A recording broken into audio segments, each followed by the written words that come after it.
તાજેતરમાં જ ઘણા સમયથી જોયું છે કે ગુજરાતની અંદર અનેક એવી ઘટનાઓ છે જે ઘટનાઓને લઈ ક્યાંક ને ક્યાંક આપણા મનમાં સવાલો અનેક ઉઠી રહ્યા છે, જેમાં તાજેતરમાં જ તે જે ગંભીરા બ્રિજ તૂટ્યો એમાં 20 કરતાં વધુ લોકોના મૃત્યુ થયા। ગુજરાતની અંદર અનેક એવા આજની તારીખમાં પણ એવા જર્જરિત બ્રિજ છે જે હજી તૂટવાના કગાર ઉપર છે, પણ મારા એક ધ્યાનમાં એક ખૂબ જ મહત્વનો વિષય આવેલો છે જે આપની સમક્ષ ગુજરાતની જનતા સમક્ષ રજૂ કરું છું કે મોરબીનો આ ઝૂલતો જ્યારે 2022ની 20/10 જ્યારે તૂટ્યો તો આ બ્રિજ જે છે એ તો રાજાશાહી વખતમાં બનાવેલો હતો, એટલે કે 150 વર્ષ જૂનો હતો, પણ ક્યાંક ને ક્યાંક એને રિનોવેશનના નામે કરોડો રૂપિયા ઉધારી અને બિલો ઉધારવામાં આવ્યા હતા અને બ્રિજનું જે સ્ટ્રક્ચર હતું એ નબળું પાડી દેવામાં આવ્યું હતું। એટલે આ બ્રિજની અંદર તમે જોયું છે કે મોરબીના બ્રિજની અંદર નાના બાળકોથી લઈને મહિલાઓથી લઈને અનેક લોકો 141 કરતાં વધારે લોકોના જીવ આ દુર્ઘટનામાં ગયા હતા। તમે કલ્પના કરો કે આજે પણ એનો જે મુખ્ય આરોપી જે છે એ ખુલ્લો કરી રહ્યા છે। ત્યાર પછી પાલનપુરનો બ્રિજ હોય તો એમાં 3 લોકોના મૃત્યુ થયા હતા, મહેસાણાનો બ્રિજ હોય તો એમાં 12 લોકોના મૃત્યુ થયા હતા। એટલે આવા અનેક બ્રિજો તૂટવાથી અનેક લોકોના મૃત્યુ થઈ રહ્યા છે। ગુજરાતના રોડ ઉપર જાણે મોતનું તાંડવ ચાલી રહ્યું તેવું આપણને અહેસાસ થઈ રહ્યો છે।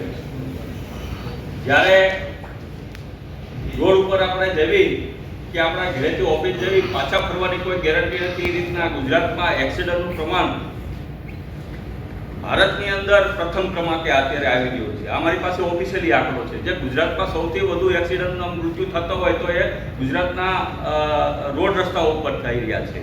એટલે ક્યાંક ને ક્યાંક શંકા ઊભી થાય છે અને મોટા ભાગના જે આ રોડ રસ્તા સરકારી કોન્ટ્રાક્ટરો છે એ મોટા ભાગના એક જ સમાજને આપવામાં આવી રહ્યા છે આ કોન્ટ્રાક્ટ। એનો મારી પાસે એવિડન્સ છે। એ ગંભીરા બ્રિજ હોય તો ભલે એનું કામ કરનાર એજન્સીનું નામ તમે લઈ લીજો, પણ એ એજન્સીમાં એને રિનોવેશનમાં 1 કરોડ 1 વર્ષ પહેલાં કઈ કંપનીને આપ્યા હતા એ એક જ સમાજની છે। પાલનપુરનો બ્રિજ હોય તો ભલે, મોરબીનો ઝૂલતો બ્રિજ હોય તો ભલે, અને છેલ્લા મારા બોટાદ વિસ્તારને છેલ્લા 2.5 વર્ષની વાત કરું, જેટલા પણ સરકારી કોન્ટ્રાક્ટ છે એ આરંભીના હોય તો ભલે, ત્યાર પછી પાણી પુરવઠાના હોય તો ભલે, ઇન્ફ્રાસ્ટ્રક્ચરના, જ્યારે સરકારી કોન્ટ્રાક્ટની વાત આવે છે ત્યારે ચોક્કસ મળતિયા એક જ સમાજના વ્યક્તિને આ કોન્ટ્રાક્ટ આપવામાં આવી રહ્યા છે। આ ખૂબ જ ગંભીર ગુજરાત માટે છે। ઓન રેકોર્ડ મારી પાસે આના આંકડાઓ છે।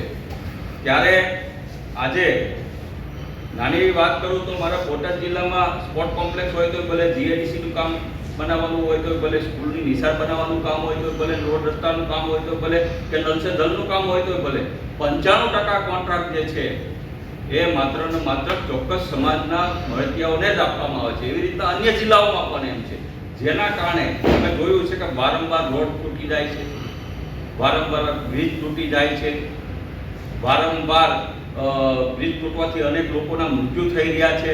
આવી ઘટનાઓનું પ્રમાણ ગુજરાતમાં ખૂબ જ વધી રહ્યું છે, ચિંતાજનક વિષય છે।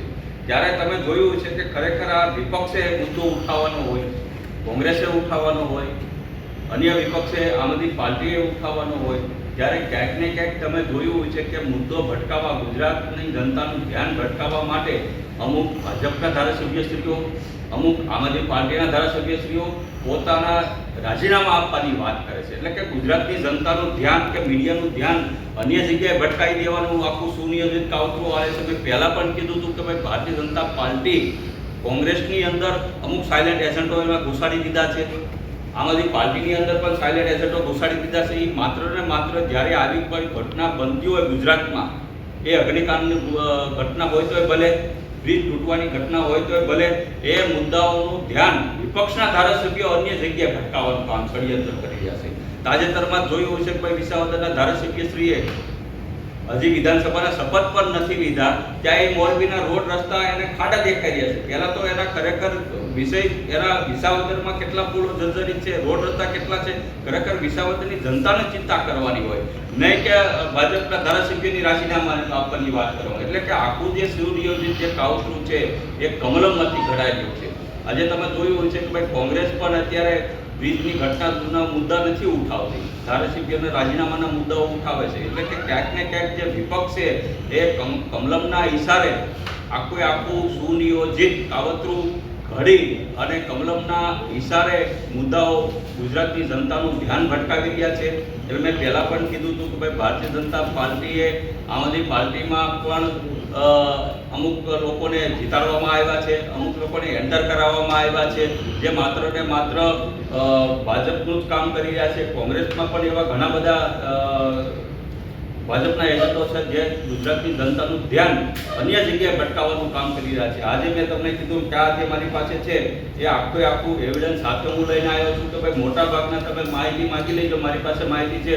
મોટા ભાગના આરએમબીના જે કોન્ટ્રાક્ટ જે છે એ એક જ ચોક્કસ સમાજને જ આપવામાં આવી રહ્યા છે. પાણી પુરવઠાના પણ કોન્ટ્રાક્ટ ચોક્કસ સમાજને એક જ કોન્ટ્રાક્ટરને મોટા ભાગના આપે, અને સૌથી મોટી ઘટના બનતી હોય તો આના કારણે જ બની રહી છે. એટલે આજે મેં માનનીય મુખ્યમંત્રીશ્રીને એક લેખિત માગણી કરી છે કે સરકારી જે કોન્ટ્રાક્ટ તમામ જે છે એમાં માત્ર કોઈ એક સમાજના જ કોન્ટ્રાક્ટરને કામ ન આપવામાં આવે, એમાં પણ સરકારી કોન્ટ્રાક્ટમાં એસસી એસટી ઓબીસીને કોન્ટ્રાક્ટ અનામત આપવામાં આવે, અને સાથોસાથ જે રીતના પ્રાઇવેટ કંપનીઓમાં પણ એક જ સમાજનું ચોક્કસ પ્રભુત્વ છે જેથી કરીને અનામત એમાં પણ દાખલ કરવામાં આવે. જે આજે મેં લેખિત મૌખિક માનનીય મુખ્યમંત્રીશ્રીને આજે માંગણી કરી છે. થોડો ઉપર આવે.